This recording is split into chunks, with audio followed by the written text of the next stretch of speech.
Aqui estou mais uma vez para falar de livros. E o livro de hoje é Mistborn, O Império Final, de Brandon Sanderson, que foi um livro que bastante gente pediu para eu analisar, ou pelo menos para eu dar uma lida, para conhecer também o Brandon Sanderson, que é um autor muito popular, talvez um dos autores mais populares de fantasia atualmente. Ele tem uma obra gigante, deve ter mais de 30 livros publicados, com toda uma série, e os livros dele geralmente são bem grandes também, mas eu nunca tinha lido nada do Brandon Sanderson.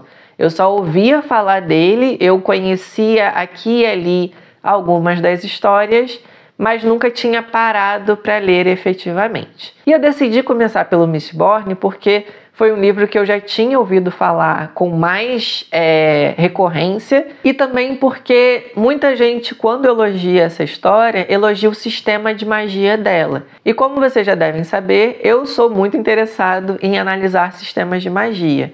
Então eu queria mergulhar nessa história para saber um pouco mais sobre o enredo, o mundo e como o sistema de magia da alomancia foi encaixado nessa história, nessa saga de livros.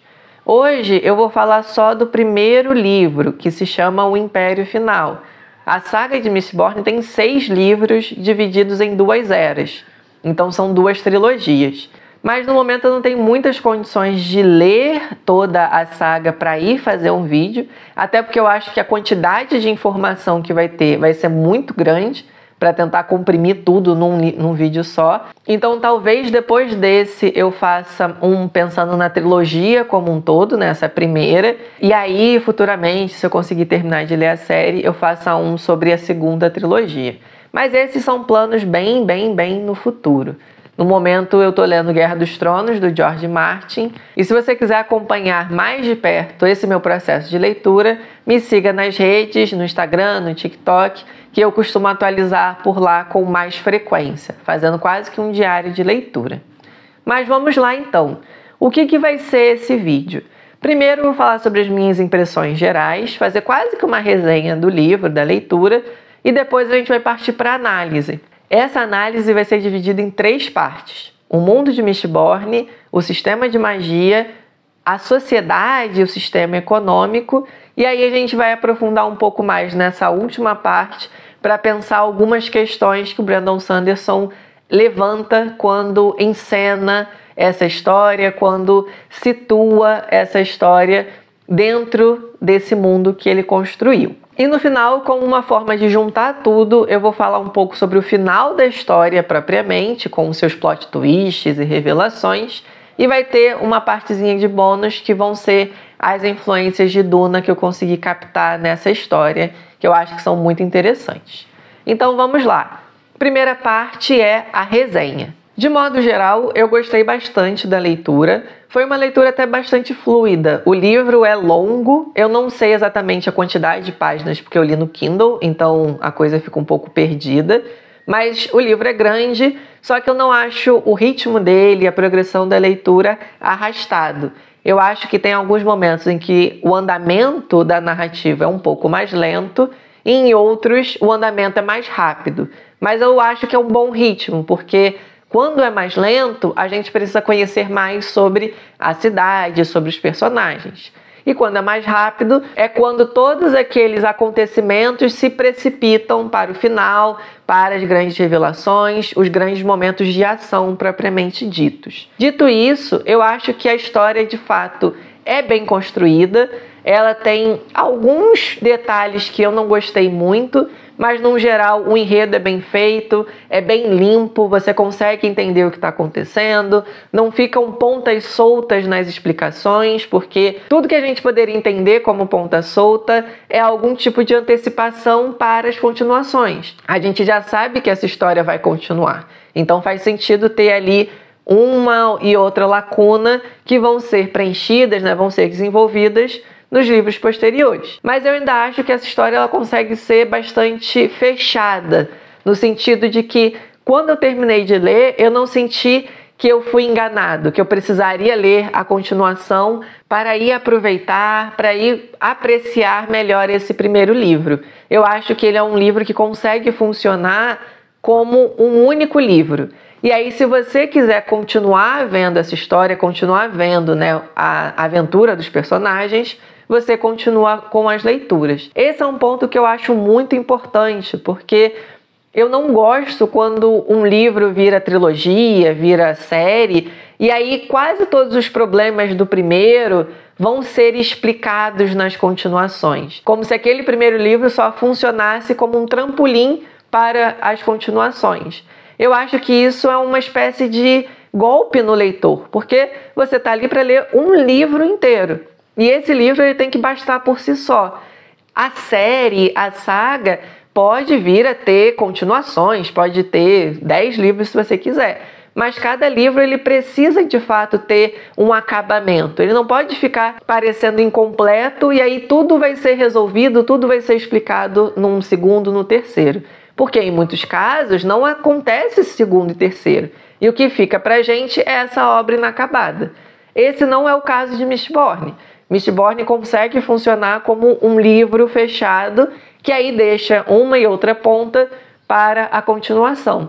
Então esse foi um aspecto que eu achei muito positivo da história. Em relação ao estilo do Sanderson, eu acho que ele tem uma narração muito direta. Ele escreve de uma forma muito limpa, não é uma escrita muito elaborada, nem uma escrita seca propriamente dita, né? E aqui eu penso seco como algo estilístico. Você tem uma escrita que é muito contida com um objetivo, né, estético, narrativo. Eu acho que ele consegue escrever quase como o ideal que a gente imagina de uma escrita de manual, sabe? Quando você diz como se escreve bem, como você consegue construir bem uma história, viria à cabeça o Brandon Sanderson. Mas o que eu acho? Que esse objetivo dele de escrever da forma mais direta possível tem como função preparar a história para as cenas de ação, para as cenas de movimento e principalmente para as cenas de luta. Porque eu acho que o ponto alto dessa narrativa, em termos estilísticos, é a narração das cenas de luta. São cenas muito bem construídas, daria até para dizer que são muito bem coreografadas, porque acontece muita coisa. O sistema de magia, como a gente vai ver, é um sistema meio complexo, então você conseguir, ao mesmo tempo, fazer o leitor entender o que está acontecendo a partir do que ele sabe, né, dessa magia e manter o interesse, manter o dinamismo da luta, é uma tarefa muito difícil, é algo bastante complexo e que ele consegue fazer. Eu, por exemplo, tenho uma dificuldade de imaginar coisas. Eu não tenho muita facilidade de construir cenários, personagens, coisas na minha cabeça, e eu não me senti perdido nessas cenas de luta. Elas sempre têm um centro, algo que vai atrair a sua atenção. Você consegue ver como os personagens estão posicionados e acompanhar as ações e reações. Então o personagem golpeia, utiliza um poder, a gente vê os efeitos e a reação do oponente. Então eu realmente acho que as cenas de luta são muito bem feitas e que seriam um ótimo modelo para todo mundo que quer escrever cenas de ação, que quer colocar esse tipo de cena na sua história. Estudem bastante o que o Brandon Sanderson faz, porque ele faz muito bem. Agora, uma coisa que é quase um vício de linguagem que ele coloca nesse livro e que de fato me incomodou é uma série de frases que tem uma reticência e completa no final. É quase sempre como gerar uma tensão, um certo suspense e completar. Isso algumas vezes não me incomoda, mas depois eu fui reparando que é muito recorrente. É quase um vício mesmo de linguagem que ele vai deixando ao longo da narrativa. E aqui vão só alguns exemplos para vocês terem uma noção do que eu estou falando. Havia algo estranho em simplesmente estar se recuperando na cama. Também parecia diferente, mais pensativo. Olhou o vestido amarelo, mas parecia um pouco ousado demais. E o branco era muito enfeitado. Mas parecia tão gritante. E mesmo assim, parte dela ansiava em voltar ao baile. Era muito frágil. Ellen parecia tão autêntico. Parecia privativo, apesar da numerosa quantidade de pessoas no evento. Ela observou os carregadores por um momento, sentindo algo estranho. E assim vai. Esses foram só alguns exemplos que eu consegui catar, mas se você procurar vai ter vários outros. Por que isso me incomodou? Pela quantidade e por muitas vezes ter sempre a mesma função, de expressar uma certa hesitação, um certo quase que suspense, um estranhamento de uma situação específica. Na maioria das vezes é um personagem que está pensando isso, ou é a partir, né, da perspectiva desse personagem, mas olha, nem sempre é necessário. Eu acho que um ou outro passa, né? Não tem problema nenhum. Mas a recorrência é que de fato torna isso muito chamativo. E aí tudo que fica muito chamativo nesse sentido de repetitivo é um problema. Mas eu acho que esse é o elemento estético, estilístico dele que eu menos gostei. E é um detalhe, né? Não chega a atrapalhar a leitura, mas ao mesmo tempo eu queria implicar um pouco também, porque, pô, Sanderson, você, né, já é um escritor experiente, deveria saber isso. E parece que não, segundo Mistborn, continua com esse padrão. E eu espero que ele tenha mudado, ele tenha avançado em relação a isso nos livros posteriores. Saldo final, o livro realmente é muito bom, eu gostei bastante, pretendo dar uma chance para as continuações e para outras obras do Sanderson, e eu acho que ele é um bom livro para quem gosta de fantasia, mas que não está muito disposto àquelas fantasias tão complexas. Eu acho que o Sanderson é bastante amigável com leitores que não estão acostumados à fantasia.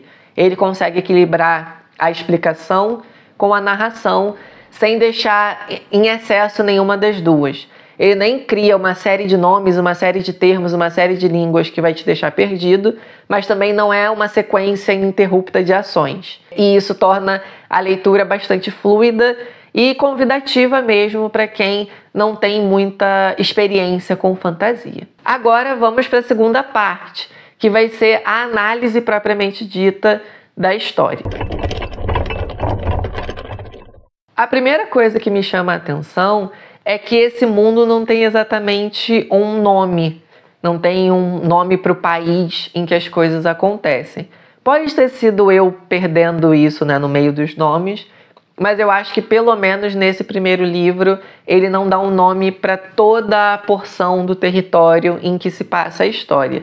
A gente tem nomes para partes específicas, que geralmente são chamadas de domínios. Então a gente tem o domínio central, que é onde a maior parte da história passa, e os domínios do leste, do norte, do sul, que seriam os domínios mais periféricos, né? E tem umas regiões mais fronteiriças também em relação a esse domínio central. Como que funciona então esse mundo? Toda a realidade desse universo parece ser algo pós-apocalíptica, se a gente quiser colocar dessa forma.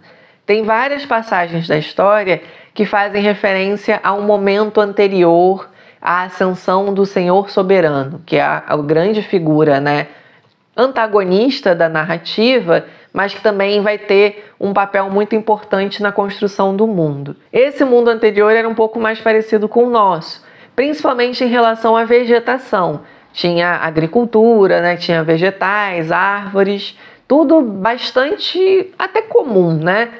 Depois desse evento, é como se tivesse tido uma devastação geral e aí toda a vida vegetal e as outras vidas, né, as vidas humanas, as vidas das outras espécies, tivessem sido afetadas profundamente. E aí tem várias passagens em que eles fazem referência a esse mundo anterior como tendo flores, frutos, como as árvores sendo verdes, né? Enquanto a realidade atual em que a história se passa é muito cinzenta, é muito desbotada. E eu acho que cinzento é o termo mais adequado para descrever a estética desse mundo. Tudo é perpassado pelas cinzas. A primeira frase da história, inclusive, é choviam cinzas. E é uma cinza muito específica, uma cinza de fuligem, né? De coisa queimada que vai sendo levada pelo vento. Então é uma cinza que é quase uma neve, né? No sentido de ser bem leve, mas que vai marcando tudo em que elas tocam. As cinzas, pelo que é dito, costumam ser jogadas por uma montanha, né? Uma espécie de vulcão quase, que vai cuspindo essas cinzas e vai meio que dominando o cenário. E essas cinzas, elas mancham as coisas. Quase todos os lugares, exceto, né, os lugares de nobreza, os lugares muito especiais, são marcados pelas cinzas. E as pessoas também são marcadas pelas cinzas. A gente vai ver um pouco depois que esse mundo é dividido em duas classes principais, né? Os nobres e os ska. Os ska, que são a classe pobre, a classe popular, sempre estão sujos de cinzas, porque por mais que eles tentem se limpar, né, por mais que eles tentem manter elas afastadas, as cinzas estão em todo lugar. Então essa onipresença das cinzas mancha esse universo, mancha quase todos os lugares, as regiões onde a história se passa. E junto com as cinzas, a gente tem um sol vermelho, um sol que não é aquele sol brilhante, é sempre um sol quase que de crepúsculo, né? E que, se a gente quiser fazer uma associação, é o sol, por exemplo, que estava aparecendo em São Paulo, nas cidades afetadas pelas queimadas, nessas últimas semanas, em que a fumaça era tão grande que ela meio que apagava o sol, né? Ela deixava o sol meio desbotado, ficava um sol avermelhado. E aí eu acho que essa é uma ótima imagem para o universo de Mistborn. É um sol vermelho, muito filtrado por essa fumaça, por essas cinzas, por essa fuligem. A relação dessa fuligem, dessas cinzas com o sistema de magia vai ser muito através dos metais, porque, como a gente vai ver, o sistema de magia tem a ver com manipulação de metais. Então, assim como os personagens manipulam metais, essas forjas que estão o tempo todo queimando criam esse ambiente sempre marcado pelo fogo, mas por uma certa... Não é um fogo normal, sabe? Não é um fogo de fogueira, um fogo que seria acolhedor. É um fogo de indústria, um fogo sempre que está ali de uma forma opressiva. E aí, pensando nisso, como é a estrutura que a gente assiste em Mistborn e o Império Final? O centro da narrativa é Luthadel, que é a capital desse império, né? A capital desse sistema político, que é uma cidade também marcada por paredes, né, por grandes muralhas que estão também sempre manchadas de cinzas. Cinzas que estão ali há séculos. Então é uma mancha que é quase erosiva, no sentido de que está tanto tempo ali que não tem mais limpeza que dê jeito. Luthadel é atravessada por um rio. E isso é importante porque é no rio que eles despejam as cinzas, que são recolhidas das vias principais, né, quase como um sistema de coleta de lixo, né? E aí o rio arrasta essas cinzas. O rio também é importante porque o grande sistema de locomoção desse universo, nesse livro, é o sistema aquaviário, em que quem controla os barcos, quem controla o sistema aquático, vai controlar quase todo o comércio. Isso é muito importante, porque tem vários pontos da narrativa que vão ter relação com esse transporte aquático.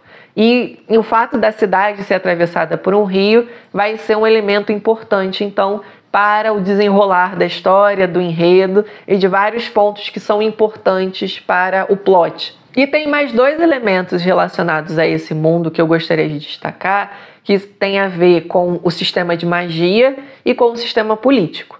Então a gente vê que esses dois sistemas são refletidos, de certa maneira, na geografia, né? Na geologia desse universo. Em relação ao sistema de magia, a gente tem os metais, como eu falei, e a gente tem um metal específico, um metal que foi inventado pelo Sanderson para essa história, que é o Atium. O Atium é localizado nas minas de Hatsin, que ficam relativamente distantes da capital e que são um lugar meio escondido, não é um lugar muito acessível e é um lugar para onde os prisioneiros são enviados para coletarem esse metal. Então, a maioria dos prisioneiros que é mandado para as minas de Hatsin não retornam. Eles têm um trabalho, né, de coletar esse metal e, basicamente, eles fazem isso até morrer, né, até serem consumidos pela exaustão, pelos castigos físicos, por todo tipo de exploração possível. E um outro ponto é que o campo costuma ser o lugar que vai alimentar essa cidade. E você tem senhores, quase que senhores feudais nesse campo, que vão comandar esses Ska e que eles querem almejar ir para a cidade. Então aí a gente tem essa conexão entre o sistema político e a geografia. A cidade é onde estão as grandes casas nobres, é onde tudo acontece com o maior glamour, com o maior interesse, onde de fato você está no centro do poder. Os senhores que ficam nesses domínios periféricos estão sempre meio que tentando achar um espaço na capital, enquanto os que estão na capital disputam para manter esse espaço. Tem um momento de crise que acontece durante a narrativa em que esse movimento meio que se inverte, porque aqueles que estão na capital meio que fogem, né? Eles vão para outros lugares nos domínios periféricos para escapar das disputas, das lutas que estão ficando mais violentas. Mas aqui a gente tem um reflexo também.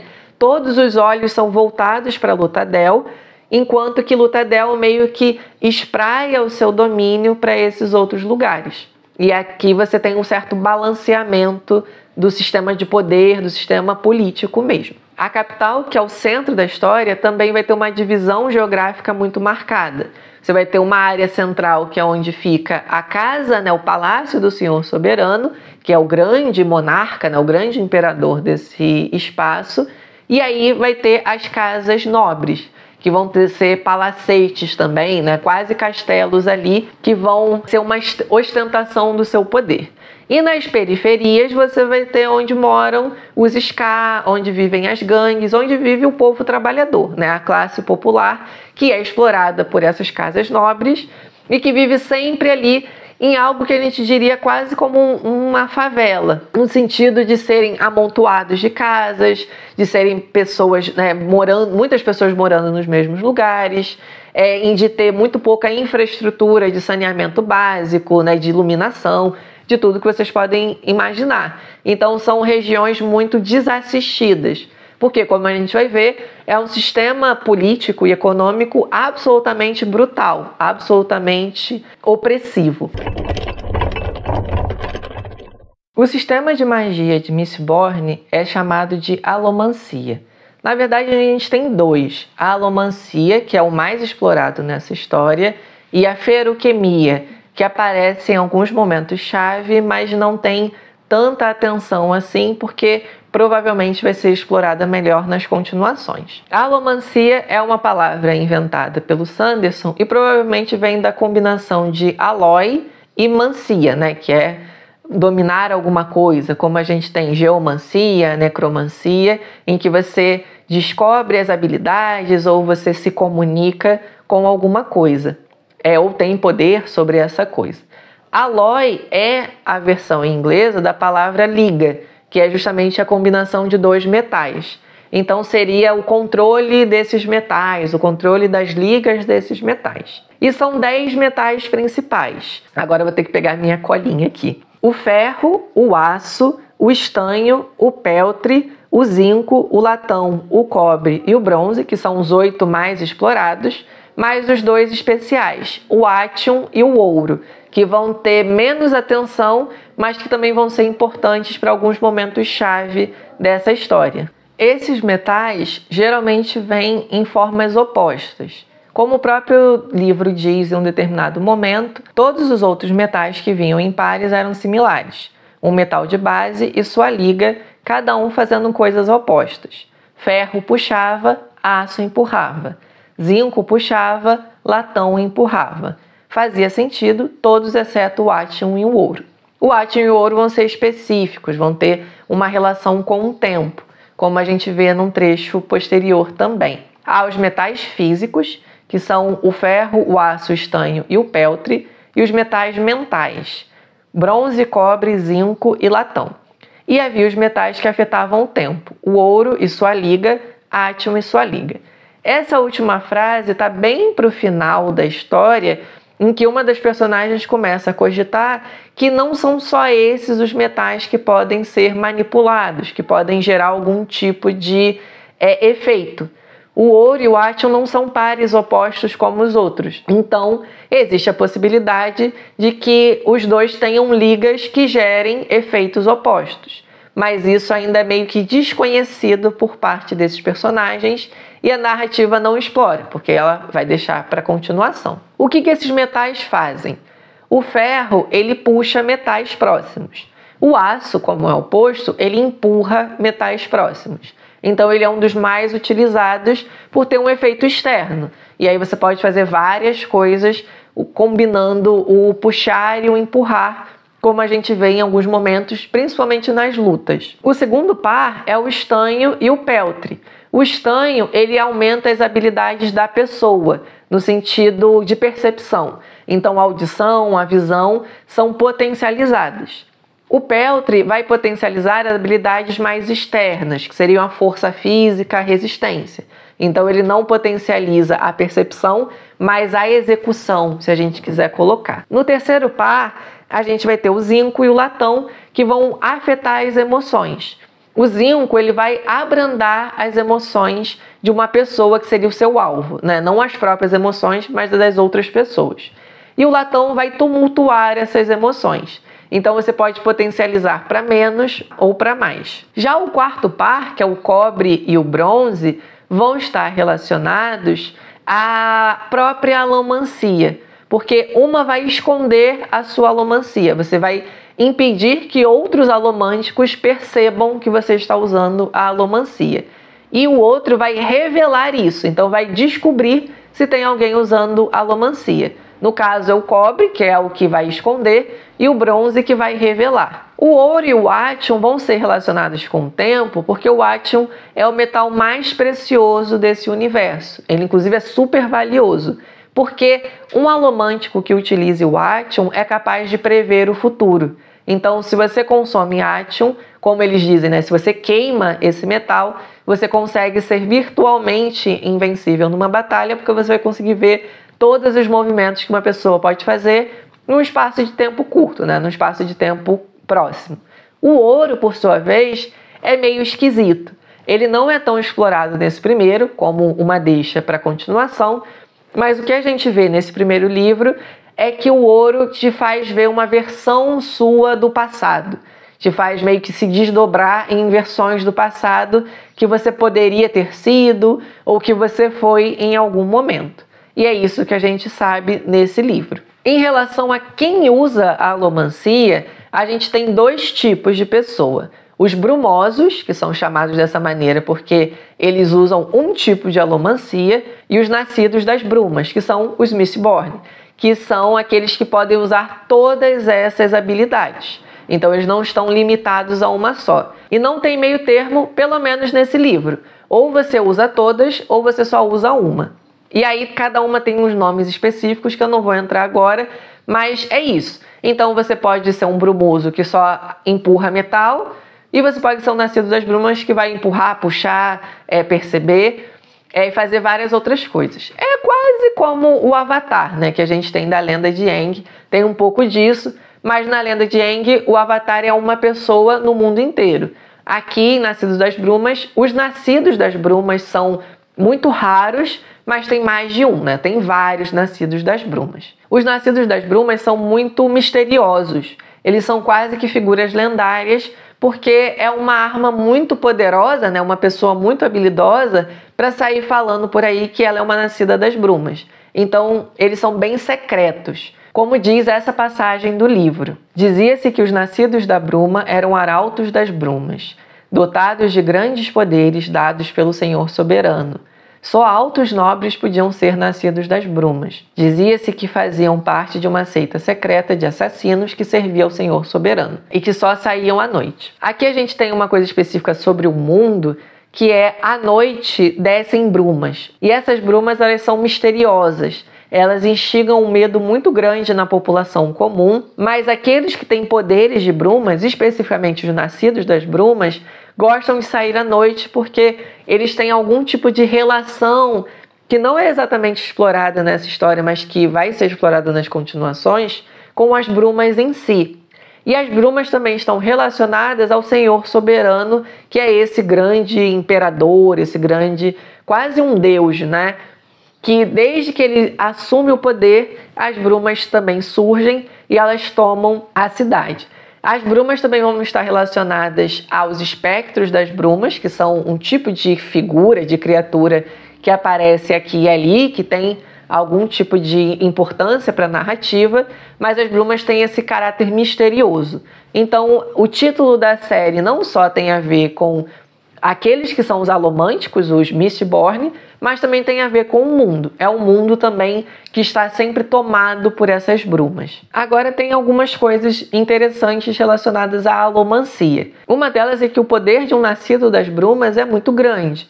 Então ele pode combinar várias dessas habilidades para ser muito poderoso.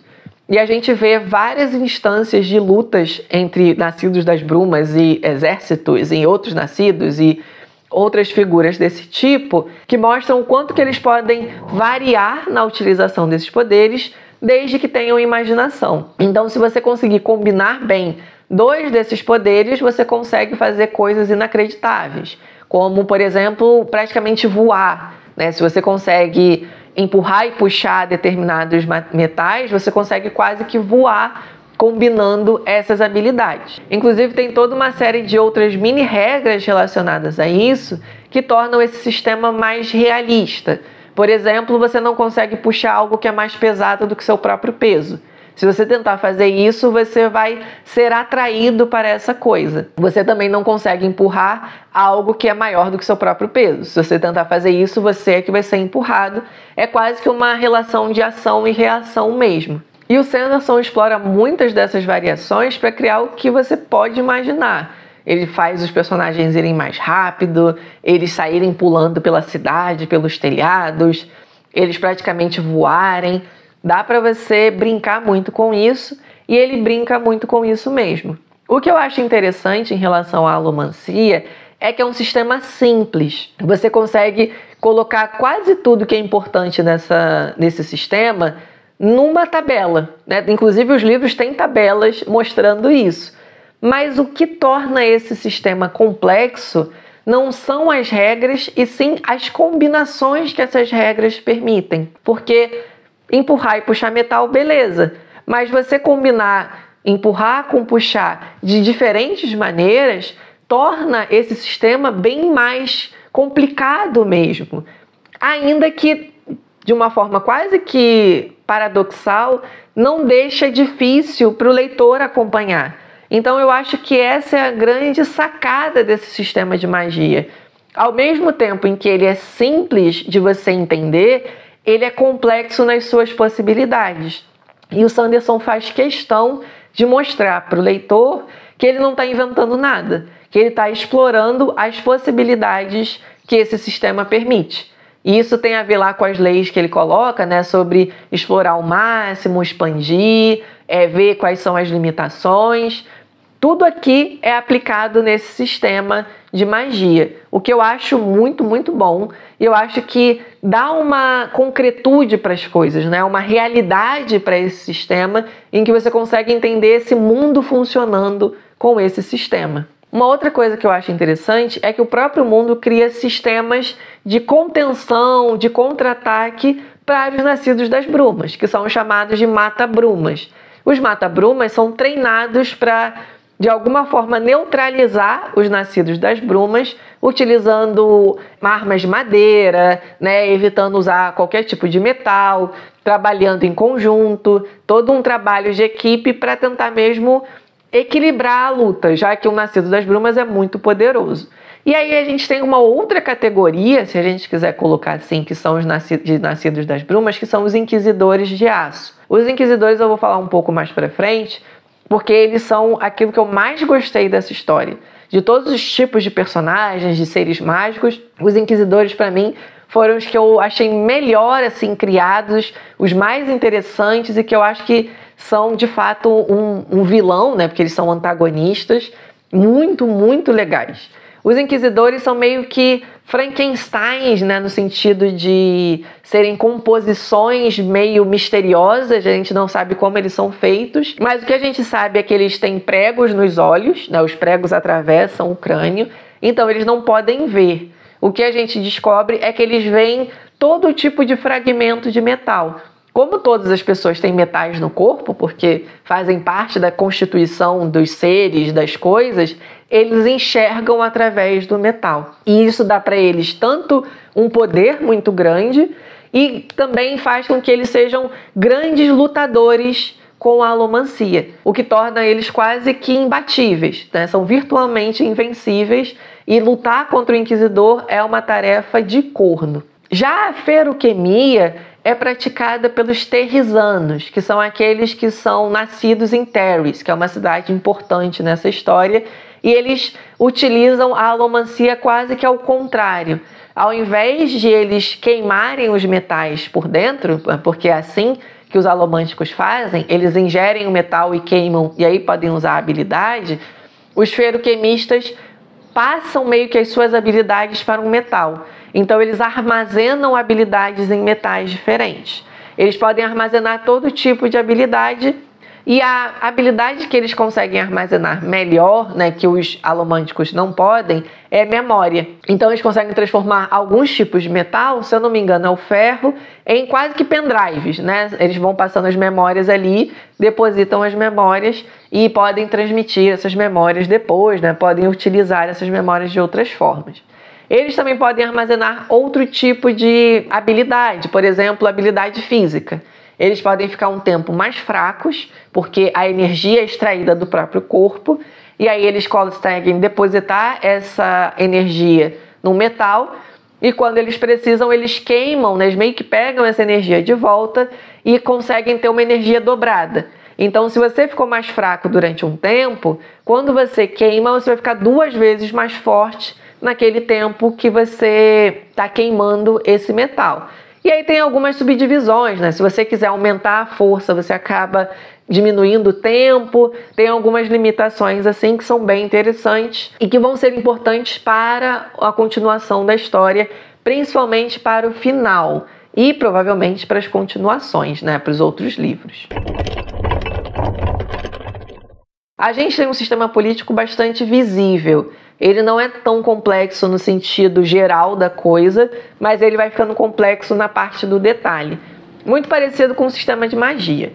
Basicamente, a gente tem 3 instituições que são as principais dessa história. A gente tem o Senhor Soberano e o Ministério do Aço, que são quase a mesma instituição. A gente tem as Casas Nobres e a gente tem os Ska. O Senhor Soberano e o Ministério do Aço são os grandes governantes desse mundo. O Senhor Soberano é uma espécie de imperador, meio deus, ele é um ser imortal que está comandando esse mundo aí há milhares de anos, né? Há pelo menos alguns séculos, e ele faz isso de 2 formas. Através do poder físico bruto, ele tem várias guardas reais que são altamente treinados, e eles têm os inquisidores, que são esses nascidos das brumas, né, mais ou menos assim, extremamente habilidosos, que são virtualmente invencíveis e que são meio que o esquadrão de elite. Então, ele consegue manter o controle através disso, e ele também mantém um controle ideológico através dos obrigadores, que são quase que os grandes burocratas desse mundo, mas eles também têm uma função religiosa. Eles fazem contratos, mas ao mesmo tempo eles também mantêm a ideologia religiosa de que o Senhor Soberano é o Deus, de que todo mundo deve baixar a cabeça para o Senhor Soberano, todo mundo deve obedecer, manter os Ska, né, que principalmente são os mais desprivilegiados ali, sob controle, mas também os nobres, né? Porque os nobres eles estão ali num segundo escalão, mas eles também são controlados pelo Senhor Soberano. Além disso, o Senhor Soberano controla principalmente os nobres através da economia, com o Atium. Como eu falei antes, o Atium é o metal mais precioso desse mundo. E o que o Senhor Soberano faz? Ele guarda a maior parte do Atium e vai vendendo a conta-gotas para os nobres. Isso faz com que o valor do Atium seja muito caro e que os nobres continuem dependentes do Atium. E por que os nobres dependem do Atium? Porque ele tem aquela habilidade super poderosa que faz com que os nascidos das brumas sejam muito fortes. Então, uma casa nobre que não tenha Atium é uma casa que tem nascidos das brumas enfraquecidos. Se ela tem nascidos das brumas enfraquecidos, ela pode ser alvo de ataques de outras casas nobres. Então ela precisa ter a sua reservinha ali de Atium para impedir que outra casa nobre ataque. E como o Senhor Soberano controla todo o Atium do mundo, ele tem supostamente, né, grandes reservas, ele consegue controlar o quanto que essas casas podem enriquecer. Porque Se uma casa, por exemplo, está enriquecendo demais, ele pode aumentar o preço do átio e impedir que essa casa extrapole, né, o valor econômico que ele estaria disposto a ceder. Então, uma casa nobre nunca vai fugir de um certo padrão, porque quem controla esse padrão é o Senhor soberano. Então, a gente parte para a segunda instância, que são as casas nobres. As casas nobres têm esse nome porque elas seriam descendentes, né, seriam partes de descendentes dos companheiros do Senhor soberano, lá em tempos imemoriais, quando ele lutou contra as profundezas, que era uma grande ameaça existencial e etc. E as casas nobres, né, os nobres em si, eles são aqueles que podem ter poderes de brumas. Eles podem ser brumosos ou nascidos das brumas. Essa é a grande diferença entre os nobres e os ska, que a gente vai ver depois que tem algumas questões ali no meio. Mas então os nobres, eles têm essa linhagem sanguínea, se a gente quiser colocar, e aí essa linhagem faz com que eles tenham um poder econômico e um poder social maior do que os ska, que são os que estão lá embaixo. Os nobres podem ser nobres do campo ou nobres da cidade. Os nobres do campo são quase que nobres de segunda categoria, eles não são tão importantes assim, mas eles ainda têm alguma importância. Os nobres da cidade são os mais importantes e a gente tem as 10 casas nobres que são as maiores ali, que cada uma tem uma espécie de monopólio. Então, uma casa nobre vai ter um monopólio sobre armas, outra casa nobre vai ter um monopólio sobre transporte, outra casa nobre pode ter monopólio sobre alimentos. E através desses monopólios elas conseguem manter o seu poder, porque as outras casas vão depender dela, assim como ela depende das outras. Mas aí ela consegue equilibrar esse esquema de dependência, né? E o poder social dos nobres é aquele que eles vão exercer sobre os ska, que estão lá na base da pirâmide. Os ska são quase que escravos, né? Em alguns momentos eles são escravizados, em alguns momentos eles são como servos. Mas eles são pessoas completamente desprovidas de direitos, podem ser agredidos, né, assassinados, todo tipo de coisa que você pode imaginar, né, de violência, podem acontecer com os ska, que os nobres não são afetados. Então os ska são a parte mais baixa da sociedade e a base de mão de obra. Os ska são aqueles que fazem todos os trabalhos pequenos da cidade. Trabalho de limpeza, de cozinha, alguns trabalhos de guarda, né, mais ou menos ali. Principalmente, né, quem está no campo, trabalho de lavoura. Então eles são aqueles que vão ali cuidar da agricultura e tudo mais. Sempre muito explorados. E a diferença dos ska para os nobres é que eles não têm poder de bruma. Eles não podem se tornar brumosos através da sua linhagem. Um ska pode nascer com poder de bruma se ele tiver algum tipo de filho, né, algum tipo de relação com um nobre. Aí você pode ter um mestiço, né? Um mestiço seria justamente um ska com poderes de bruma. Esses mestiços são caçados pelo Ministério do Aço justamente para eles manterem um controle sobre o poder da bruma. Se esse poder da bruma se espalha pelos ska, você vai ter uma série de revoltas, uma série de instabilidades sociais que podem comprometer esse mundo. E aí a gente tem esse sistema econômico e social muito bem estabelecido. Os nobres vivem sempre uma vida de privilégios, uma vida quase que de soberba mesmo, né? De esbanjar, de fazer todo tipo de coisa que você imagina que um nobre faz.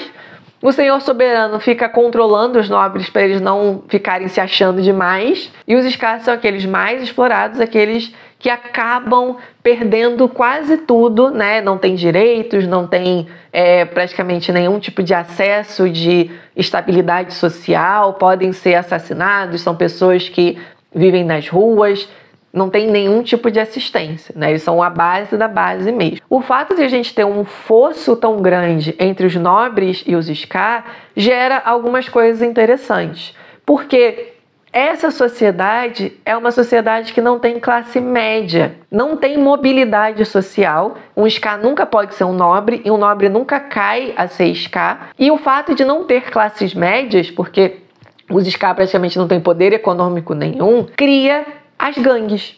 As gangues são as que atuam ali, né, no centro do domínio, né, que são principalmente em Luthadel, e elas fazem um pouco de quase que um sistema de contrabalanço de uma sociedade tão estratificada quanto essa.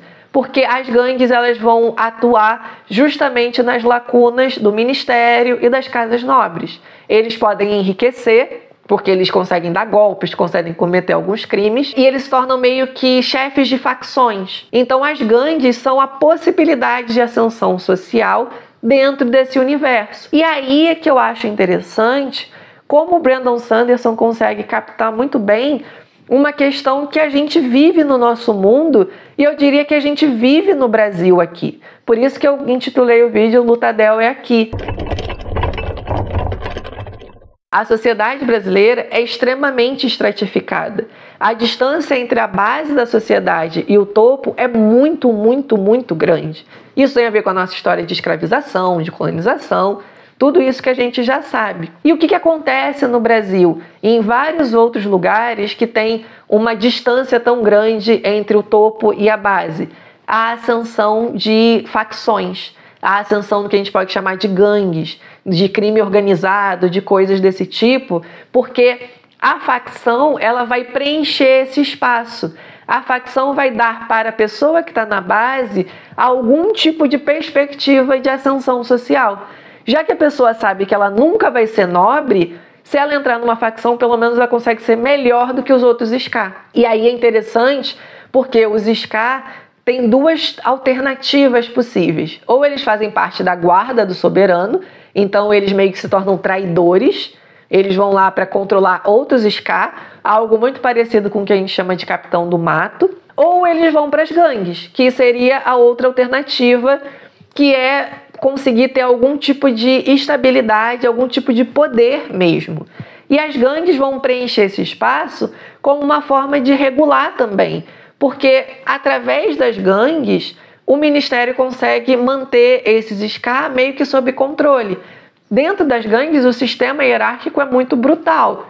As gangues não têm algum tipo de código de direito, algum tipo de legislação. Então é a lei do mais forte. Aquele que é mais brutal, aquele que é mais violento, acaba se tornando mais proeminente. E essas gangues, então, conseguem conter, de certa maneira, a insatisfação social para o ministério, para as casas nobres. Esse é o ponto que eu acho mais interessante de todo esse sistema. Como Sanderson consegue perceber que não tem como você criar uma sociedade dessa maneira sem ter alguém que vá preencher esse espacinho no meio. E quem vai preencher é justamente o ilícito, porque nesse mundo você não consegue ascender socialmente por meios legais. O Ska não pode fazer uma profissão de médico, não pode se tornar um industrial, não pode fazer nada que garanta para ele algum prestígio, algum tipo de mobilidade. Então, todas as alternativas dele, exceto a traição, são ilegais. Como a gente vê no Brasil, como a gente vê em várias sociedades que têm uma estratificação tão aguda dessa forma. E pensando nisso, eu diria inclusive que o Sanderson consegue ter uma forma de retratar a luta de classes melhor do que muito livro por aí. Inclusive muito livro que se pretende, ser uma crítica à sociedade, algumas distopias, algumas histórias de ficção científica. Porque ele vai pensar na luta de classes como uma luta de classes e não uma luta de indivíduos. Os nobres, eles são opressores porque eles são nobres. Eles não são opressores porque eles são maus. Os Ska são oprimidos porque eles são um Ska e não porque eles merecem ser oprimidos, porque alguns indivíduos Ska não prestam. Essa percepção vai aparecer através da jornada da personagem Vin, que vai fazer essa passagem. Ela vai sair do seu meio Ska, do meio de gangue, e vai começar a passar pelos bailes, pelo círculo dos nobres, entender a vida dos nobres. E aí eu acho que o Sanderson consegue olhar lá na frente. Ele mostra como a Vin vai ficando deslumbrada com a realidade dos nobres. Como aquela realidade é tão destacada do que ela vive, que parece que, não existe para a vida dos nobres o sofrimento dos Ska.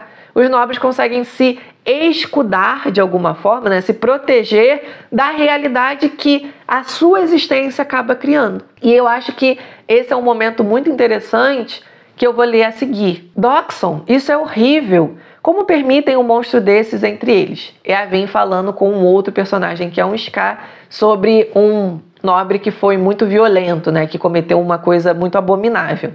E aí o Dodgson responde. Dodgson franziu o senho, então se inclinou levemente para frente, apoiando os braços na escrivaninha. Vin, eles são todos assim. Sei o que alguns dos Ska dizem, Dox, Vin falou.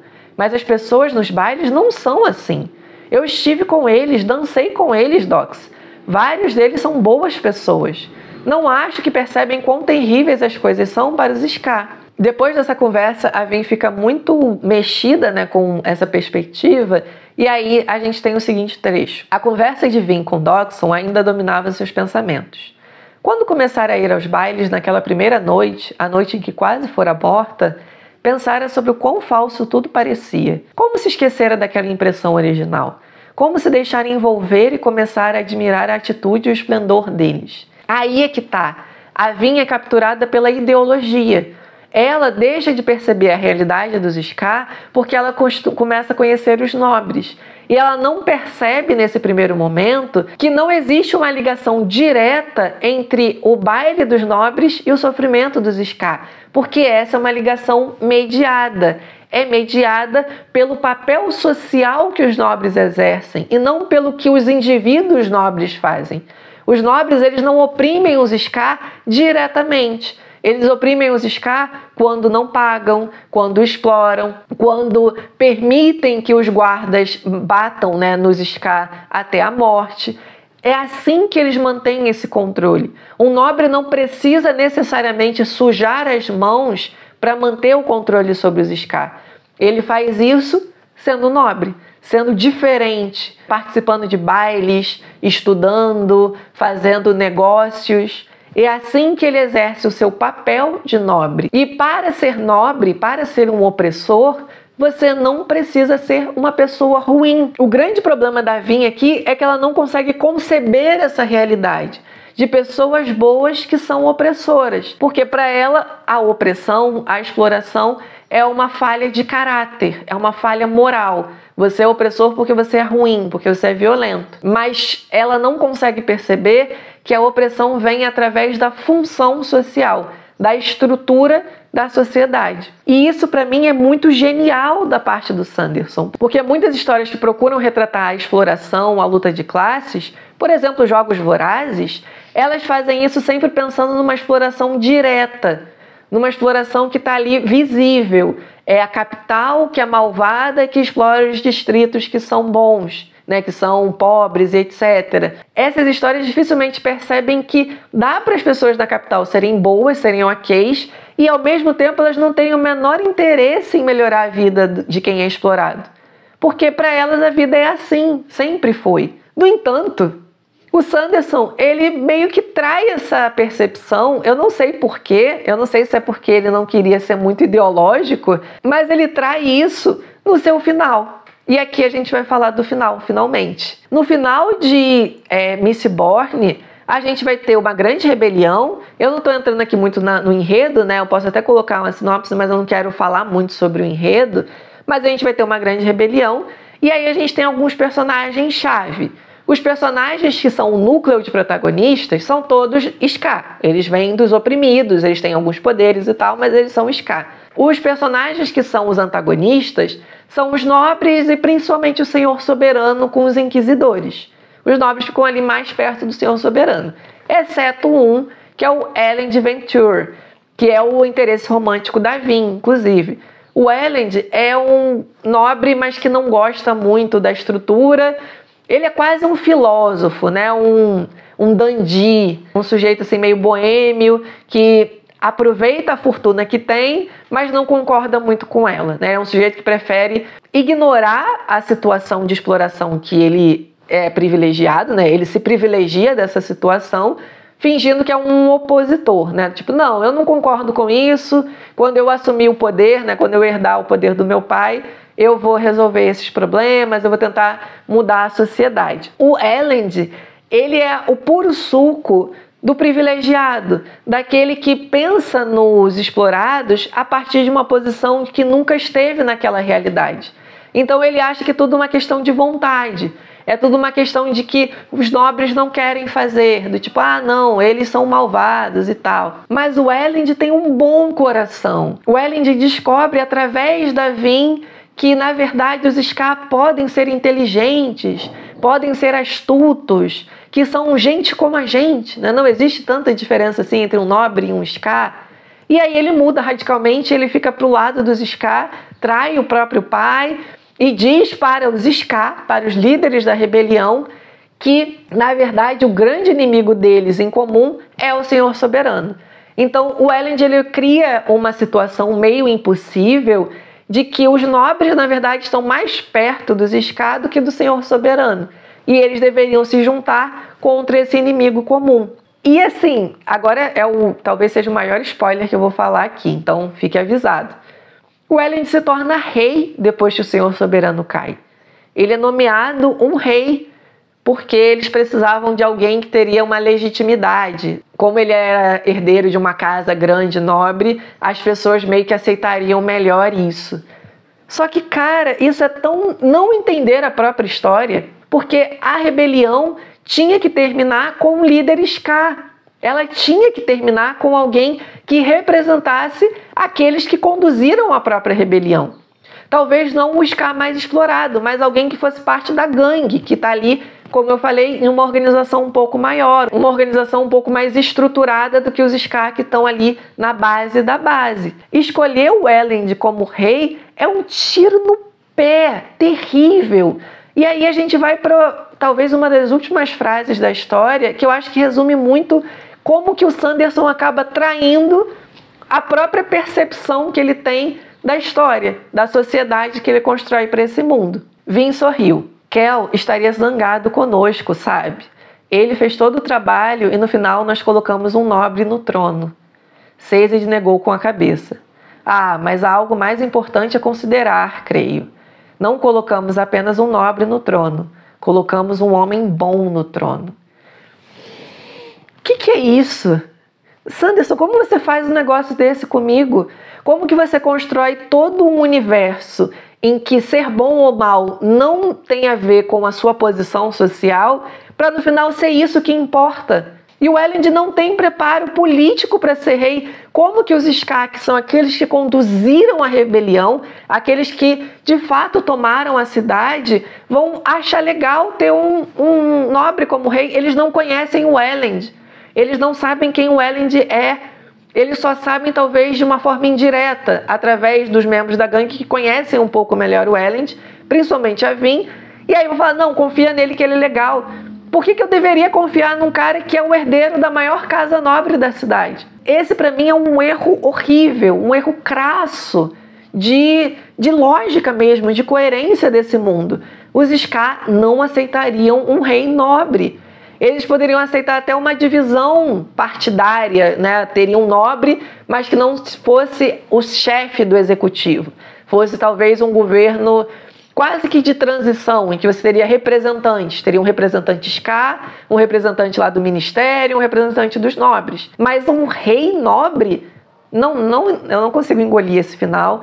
Eu não consigo aceitar que a culminação dessa rebelião, dessa revolta, coloca um nobre no poder. Você pode estar pensando, mas aí é o Sanderson fazendo uma crítica às revoluções do nosso mundo, à traição das revoluções, alguma coisa assim. Não me parece isso, porque quando a gente fala sobre uma revolução fracassada ou uma rebelião que foi apropriada, geralmente ela é apropriada por pessoas que têm interesses econômicos ali, interesses políticos. Eles se aproveitam da revolução para impor o seu sistema, a sua ideologia. Mas assim, a gente não costuma dizer que essas pessoas são boas. E é importante isso. Essa frase vem da boca do Sazed, que é conhecido como um personagem meio sábio, né? Meio cheio do conhecimento, da experiência. Ele faz questão de dizer que no trono está um homem bom. E isso coloca um grau de moralidade, de pensamento quase que maniqueísta, numa estrutura que não tinha isso antes. Não era para o Elend ser rei porque ele é bom. No caso, era para ele ser rei porque ele comandaria a revolução, a rebelião. Ele teria que ser rei pela sua função social. E a função social dele é de nobre.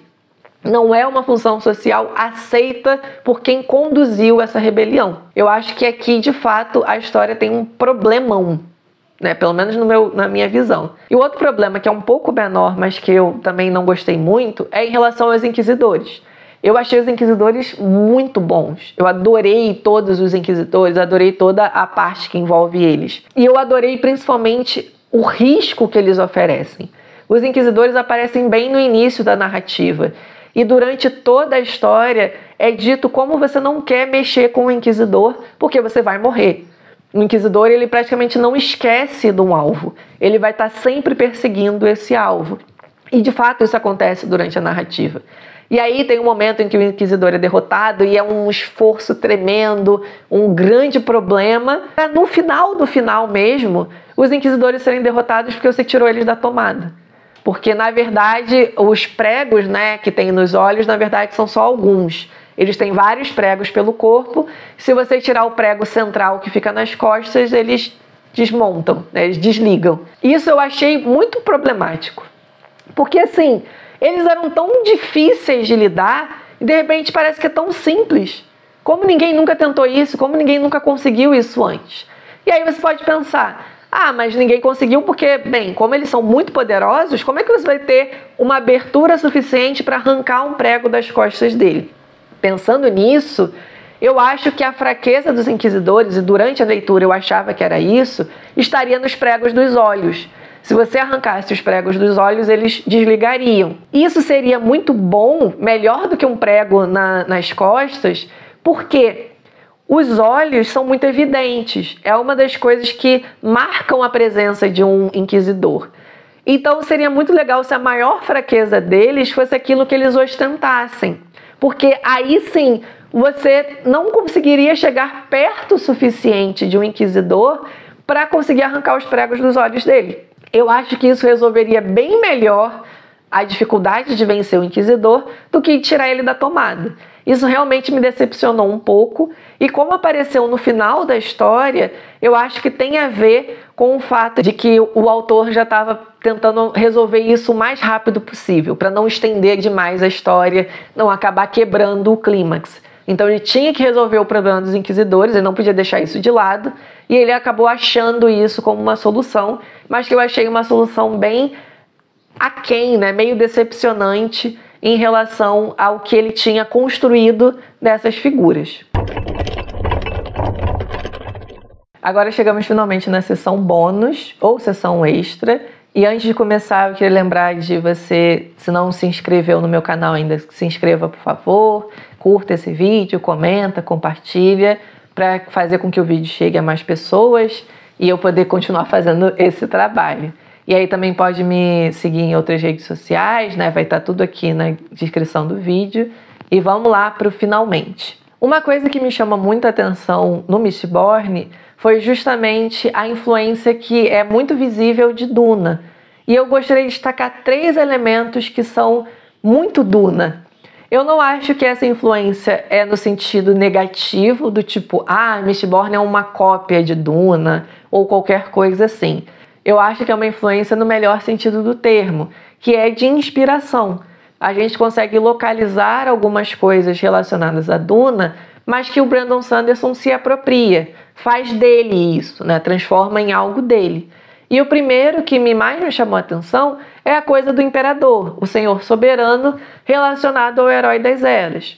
O Herói das Eras é essa figura que vai aparecer sempre no início dos capítulos, como parte de um diário, e ele vai falando sempre como ele está se sentindo meio que inseguro sobre isso.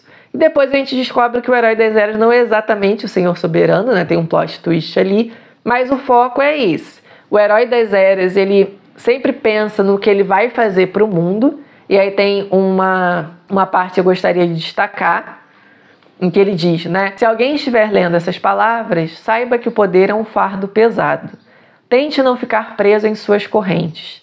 As profecias de Terys prevêem que eu terei o poder de salvar o mundo. Elas sugerem, no entanto, que terei o poder para destruí-lo também. E isso, para mim, é puro suco de Paul Atreides. Ele seria o primeiro a falar sobre essa questão do poder. Até porque todo o problema de Duna e das suas continuações é o que você faz com o poder. Uma vez que você assume o lugar do poder, você não pode abrir mão. E o problema do Poe é que ele não conseguia mais abrir mão. Uma vez que ele conquistou aquilo que ele tinha almejado, ele não queria mais. Ele percebeu que ele não era mais uma pessoa exatamente. Ele não era um deus, ele não era uma pessoa, ele era uma espécie de instrumento. E ele estava preso a isso. Isso tem muita relação com o Herói das Eras e principalmente com o Senhor Soberano. O Senhor Soberano, ele vai ter essa relação com Duna na figura do Imperador Deus de Duna, né? Que é uma dos grandes protagonistas, eu diria, da série, que tem esse caráter de ser quase imortal, ser extremamente poderoso, ser visto como Deus, mas isso gerar mais problemas do que soluções. Isso fazer com que ele reflita sobre a sua própria condição enquanto Deus. E eu vejo muito isso no Senhor Soberano e na relação que as pessoas têm com ele. O segundo elemento de Duna que eu consigo perceber aqui é um pouco mais minucioso, eu diria, quase um detalhe, mas que eu acho muito significativo. É a frase que o Kelsier, que é o protagonista, diz em alguns momentos: sempre há outro segredo. E aí a gente tem uma outra parte que junta essa frase com uma citação quase que direta de Duna. Tramas por trás de tramas, planos além de planos. Sempre havia outro segredo. Tramas por trás de tramas é algo que aparece muito em Duna. Só que eles chamam de dentro, né? Lá é tramas dentro de tramas, dentro de tramas. Para explicar o emaranhado de interesses que estão envolvidos na questão do planeta, da especiaria e tudo mais, né? Dos golpes e contragolpes e planos dentro de planos, dentro de planos, em que é aquilo, né? O barão tem um plano, mas dentro desse plano ele tem um outro plano que meio que é escondido por esse primeiro, mas ao mesmo tempo o imperador tem um plano dentro de um plano, e aí os Atreides também têm planos, tudo está sempre muito emaranhado ali. E aqui a gente vai ter isso de uma forma menos emaranhada, mas ainda assim sempre com essa ideia de que tem uma camada mais profunda, né? Abaixo dessa camada tem uma outra camada que você ainda não percebeu. E esse é um ponto que também é bem recorrente em Mistborn. Por último, a questão do Action. O Action aqui ele é basicamente a especiaria desse mundo. O fato de ele gerar muito poder, quem controla o Action controla o mundo, e em Duna quem controla a especiaria controla o universo, porque a especiaria é importante para as viagens espaciais, para a previsão do futuro, para o trabalho das Bene Gesserit, né? Tudo isso que a gente já viu. E aqui o Action é importante para manter tanto o poder do Senhor Soberano quanto o poder das casas nobres e o equilíbrio entre essas casas. Então o Action ele tem essa questão muito específica e ele tem um detalhe que eu acho muito interessante. O Action ele não reage à alomancia. Se você tentar capturar o Action como com o ferro, né, com o poder de ferro, ele se quebra, né? Os cristais onde você extrai o Action se quebram. Então você não pode usar a alomancia para extrair o Action lá das minas de Hatsin. Você precisa usar a mão de obra escravizada. E isso é muito interessante porque conecta novamente a geografia com o sistema político e o sistema econômico e o sistema de magia desse mundo, assim como Duna faz. Assim como a especiaria também é um ponto de encontro das várias vertentes da história, aqui o Action faz esse papel. Eu acho que o Sanderson, novamente, ele se apropria, ele dá características específicas, né? Obviamente o Action não é igual à especiaria, mas a gente consegue reconhecer por trás do Action a especiaria ali. E eu acho isso muito, muito legal mesmo. E é isso, terminamos aqui com o Império Final. Como vocês devem perceber, o vídeo ficou longo, então imagina se eu fosse fazer da trilogia ou da série inteira, ia ser um vídeo de 8 horas. Eu acho que vocês não estão preparados para me ouvir 8 horas falando. Eu queria agradecer muito para quem chegou até aqui, até esse momento. Você é uma pessoa vitoriosa. E estamos aí. Eu vou tentar preparar um outro vídeo quando terminar o Guerra dos Tronos, né, para analisar. Vou tentar fazer alguns vídeos de análise e em algum momento eu vou voltar com a série dos sistemas de magia, né? Eu tenho que dar uma estudada melhor para tentar entender como que eu posso organizar esse conteúdo. Continuem curtindo, continuem me seguindo, porque o apoio de vocês faz toda a diferença. Eu só tô tão irregular aqui no YouTube porque é muito trabalho para uma pessoa só. Então, se eu ver que vocês estão apoiando, que vocês estão gostando daqui, eu tenho mais ânimo, mais estímulo para continuar fazendo. E é isso, gente. Até a próxima e muito obrigada. Tchau, tchau.